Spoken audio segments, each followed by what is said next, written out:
Bismillahirrahmanirrahim. Hukum menjelaskan tentang begal jalan disebut dengan istilah qati'ut thariq. Qati' itu maknanya pemotong, at-thariqi jalan. Jadi pemotong jalan. Pemotong jalan maksudnya apa? Disebut dengan istilah qati'ut thariq disebabkan limtina'in nas min sulukit thariq khaufan minhu. Disebut qati'ut thariq karena adanya manusia itu menjadi tercegah untuk menghindari untuk lewat suatu jalan tertentu. Jadi dia tercegah untuk melewati suatu jalan tertentu disebabkan karena takut dengan dirampok oleh qati'ut thariq. Takut dirampok tadi. Nah, sementara statusnya qati'ut thariq ini adalah orang Islam. Jadi statusnya itu orang Islam. Jadi wahwa muslimun mukallafun. Jadi orang Islam yang mukallaf. menjadi qati'ut thariq. Terus lagi lahu syaukatun, punya kekuatan lagi. Islam mukallaf punya kekuatannya itu kekuatan untuk menyerang. Kalau misalkan kemauannya nggak dituruti maka dia berani untuk menyerang. Nah, apakah qati'ut thariq ini harus laki-laki? Tidak, ternyata. La yustaratu fihi dzukuratun wala adadun.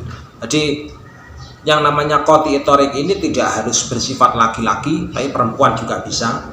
Wala adadun, dan juga tidak disyaratkan bahwa jumlahnya harus banyak. Bisa 1 orang, 2 orang bisa. Nah, tapi tidak disebut dengan qati'ut thariq. Tidak disebut dengan istilah qati'ut thariq al-mukhtalis alladzi yata'arradu li akhdil qafilah wa yata'ammadul harab. Ada kalau mukhtalis itu orang yang penjambret itu bukan termasuk qati'ut thariq. Mukhtalis itu penjambret, gambarnya sama dengan penjambret. Orang menjambret kan tidak mengambil barang dari khirzin mithlihi kan. Dia mengambil terang-terangan barang yang dibawa oleh orang. Itu namanya mukhtalis. Nah, orang mukhtalis ini tidak bisa dihukumi sebagai qati'ut thariq. Soalnya apa? Soalnya tujuannya dia itu hanya mengambil qafilah, tas, ransel, semacam itulah, bekal atau apa ya. Terus kemudian setelah mengambil itu, berhasil mengambil, dia lari. Tujuan dasarnya kalau mukhtalis semacam itu. Nah, itu tidak disebut sebagai qati'ut thariq. Soalnya qati'ut thariq atau begal itu biasanya condong pada kekerasan. Jadi condong pada berbuat kekerasan kepada korbannya. Ada 4 macam qati'ut thariq. Yang pertama ini ketalu amdan udwanan man yukafi'unahu walam ya'khudul mal qutilu. Pertama ada begal yang secara terang-terangan itu menunjukkan sikap permusuhan terhadap orang yang menahannya atau terhadap orang yang dirampoknya. Jadi menunjukkan terang-terangan sifat permusuhannya. Nah, terus kemudian walam ya'khudul mal, tapi dia nggak mengambil harta sama sekali. Jadi keras terhadap orang yang tidak menuruti kemauannya pada saat dia begal itu. Sikapnya keras sekali, tapi dia sama sekali tidak mengambil harta. Berarti yang disasar adalah jiwa. Jadi yang disasar pasti jiwa. Kalau yang disasar pasti jiwa, berarti niatnya qati'ut thariq ini memang niatnya adalah untuk pembunuhan. Jadi niatnya adalah untuk niat pembunuhan. Kalau niatnya untuk niat pembunuhan, maka bagaimana cara mengatasinya? Nah, cara mengatasinya adalah di situ disebutkan qutilu hatman. Jadi mereka diperangi, mereka harus diperangi, dibunuh ganti, istilahnya dibunuh ganti. Jadi wa in qatalu khata'an aw shibha amdin aw man lam yukafi'uhu lam yuqtalu. Kalau misalkan kok dianya itu merampok tapi pembunuhannya ternyata pembunuhan tersalah. Pembunuhan tersalah itu ya pembunuhan yang dilakukan dengan alat yang tidak umumnya bisa membunuh, atau alat yang umumnya bisa membunuh. Kalau khotoan itu alat yang umumnya bisa membunuh, sebenarnya dia niat membunuh, dia nggak niat membunuh, tahu-tahu karena sesuatu hal tiba-tiba terbunuh korbannya yang menggunakan pisau, dan pisau itu memang bisa membunuh, tapi dia tidak niat membunuh, dia nggak niat membunuh sama sekali, tahu-tahu karena suatu hal akhirnya kemudian korbannya terbunuh, berarti pembunuhan tersalah, pembunuhan tersalah. Ausibhamtin asal, atau dia itu menggunakan alat yang umumnya tidak bisa membunuh, misalkan kertas, umumnya kan nggak bisa membunuh kertas. Nah terus kemudian tapi dia berniat membunuh, jadi dia berniat membunuh, berarti pembunuhan yang semacam ini namanya syibha amtin. Pembunuhan syibha amtin seperti ini, terus bagaimana pembunuhan tersalah atau pembunuhan syibha amtin? Apakah orangnya juga perampoknya itu juga dihukum bunuh? Ternyata jawabannya tidak. Jadi auman lam yukafi'u lam yuqtalu, maka tidak, hukumnya tidak dibunuh. Nah, kalau hukumnya tidak dibunuh berarti hukumnya apa? Ya mungkin ditakzir, dipenjara atau ditakzir. Itu yang pertama. Jadi pembunuhan yang niatnya memang memerangi, tidak mengambil harta, maka kondisinya dibunuh.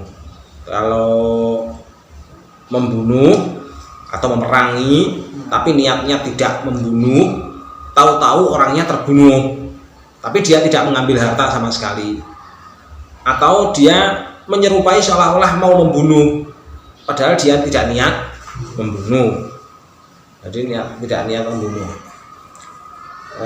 Maka dalam kondisi seperti ini orangnya atau pelakunya tidak dibunuh tetapi dipenjara atau bagaimana. Yang kedua, fa'in qatalu wa akhadul mal, memerangi orang yang dibegal, membunuh orang yang dibegal sekaligus merampok hartanya, mengambil hartanya sekalian. Kalau yang pertama tadi bagaimana? Kalau yang pertama tadi membunuh orang yang dirampok tapi tidak mengambil harta. Kalau yang kedua ini membunuh sekaligus merampok, jadi sekaligus merampok. Bagaimana? Terus batasan harta yang diambil berapa? Nisobas sirqoh, jadi nisabnya pencurian, rubu'ul dinar. Rubu'ul dinar kemarin 1 dinar itu, 1 dinar itu sekitar 4,25 gram. 4,25 gram. 1 gram sekarang itu sekitar 1 jutaan. 1 jutaan berarti sekitar 4 juta. 4 juta kalau 1 dinar kan 4 juta. Nah, kalau nisabnya pencurian kan rubu'ul dinarin, seperempatnya dinar, berarti seperempat berapa? 1 jutaan.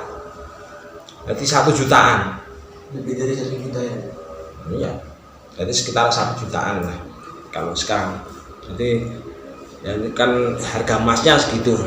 Jadi kalau mencapai nisabnya sirqoh, jadi kalau yang diambil hartanya itu mencapai nisabnya sirqoh lebih dari 1 juta. Bagaimana caranya? Bagaimana takzirnya? Kutilu wasulibu, dibunuh, jadi ganti dibunuh, terus kemudian wasulibu, disalib di tiang khosbah ala khosbatin wanahwiha, lakin ba'da ghuslihim wa takfirihim. Jadi disalibnya tadi itu setelah jenazahnya dimandikan, terus kemudian juga setelah dikafani dan disolati, jadi wassolati alaihim. Jadi setelah dikafani, disolati, terus kemudian dimandikan, baru kemudian disalib. Itu yang nomor 3, perampok yang nomor 3. Wa in akhadul mal walam yaqtulu, mengambil harta tapi dia tidak membunuh jiwa. Jadi ini kebalikannya yang pertama, mengambil harta tapi tidak membunuh jiwa. Bagaimana? Hartanya yang diambil nisobas sirqoh fa'akthar, jadi sekitar rubu' dinar, berarti seperempat dinar atau lebih. Jadi minimal gampangannya batasannya 1 juta. 1 juta ya sekarang. Jadi 1 juta atau lebih. Maka bagaimana? Terus harta tersebut diambil dari mana? Min khirzi mithlihi, dari tempat penyimpanan. Jangan diingat kemarin bahwa tempat penyimpanan itu tidak harus berupa peti dan lain sebagainya, tapi juga bisa dompet dan lain sebagainya, tas dan sebagainya. Jadi sudah membunuh, merampok hartanya lagi. Kalau yang ini tidak membunuh, mengambil harta tapi tidak membunuh. Kalau yang ini bagaimana untuk pidananya? Maka pidananya disamakan dengan pencurian. Soalnya tujuannya adalah mengambil harta. Berarti bagaimana? Tuqta'u aydiyuhum wa arjuluhum min khilafin. Jadi dipotong tangan sama kaki. Jadi disamakan dengan sirqah. Kalau sirqah kan memang tujuannya untuk mengambil harta. Kalau yang pertama tadi niatnya memang membunuh. Kalau yang kedua membunuh dan sekaligus merampok. Kalau yang ketiga ini hanya mengambil harta saja. Jadi hanya mengambil harta saja. Makanya had pidananya untuk yang ketiga ini disamakan dengan pencurian. Jadi sama persis dengan pencurian. Terus kemudian yang keempat. Untuk yang keempat,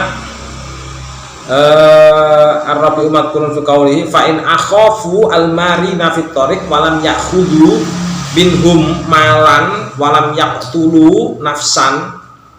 Jadi dia hanya tujuannya untuk menakut-nakuti orang yang lewat, tidak mengambil harta, juga tidak membunuh jiwa.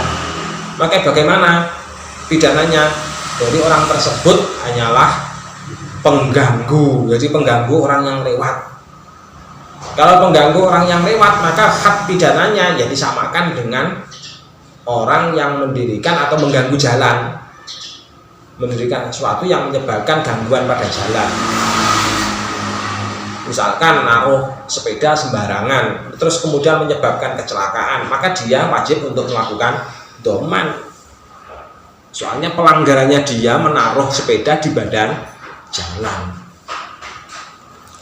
sepeda di badan jalan tadi. Jadi berarti harus dilakukan doman, seperti yang sudah dipelajari sebelumnya.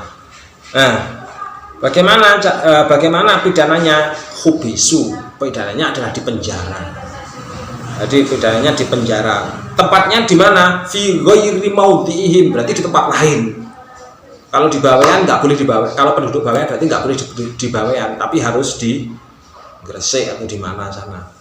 Kalau di Bawean enak orangnya, yang nyambang sering, kenan ya harus bawa ke Gresik sana. Jadi dibawa ke tempat lain. Terus setelah di penjara terus diapakan? Wa'uziru. Jadi wa'uziru juga ditakzir atau didenda. Ditakzir atau didenda. Ai habasahum al-imam wa azzarahum. Jadi dipenjara sekaligus didenda. Wa man taba minhum qabla al-qudrah. Jadi kalau misalkan begal jalan ini bertaubat, terus bagaimana dengan harta-harta yang pernah diambil? Menurut pendapatnya menurut musannif di sini dijelaskan. Jadi waman taba minhum ay qutta utariqi qabla qudrati minal imami alaihi saqata anhul hudud. Hukum hududnya itu langsung gugur semua. Dia bertaubat sebelum tertangkap misalnya. Dia bertaubat sebelum tertangkap. Orang yang demikian itu hukum hududnya menjadi lepas. Yang tidak bisa lepas apa? Yang tidak bisa lepas, yang tidak bisa lepas adalah mana? Wala yaskutu baqiyal hududi allati lillahi ta'ala kazina wasir qotin. Yang tidak bisa gugur itu adalah baqiyal hudud. Baqiyal hudud allati lillahi ta'ala, semua bentuk hudud yang ada hubungannya dengan Allah Subhanahu wa ta'ala. Jadi itu yang nggak bisa gugur. Jadi nggak bisa gugur. Seperti kayak misalkan untuk sirqah nggak bisa gugur juga. Jadi dengan sirqah nggak bisa gugur. Termasuk mengembalikan harta. Jadi mengembalikan hak. Jadi wa ukhidha bidhammi awwalihi bil huquqi ay allati tata'allaqu bil adamiyyin ka qisasin wa hati qadafin annahu la yasqutu syai'un minha min qati'it tariqi bi taubatihi. Jadi semua hal yang berkaitan dengan kisas, hak anak Adam, terus masuk haknya Allah yang lain yang sudah pernah dilakukan, itu nggak bisa gugur dengan sendirinya, tapi harus tetap dikembalikan. Kalau misalkan kok sudah taubat, kalau misalkan tahu hartanya ini hartanya dari harta yang tidak benar, berarti wajib untuk mengembalikan harta tadi.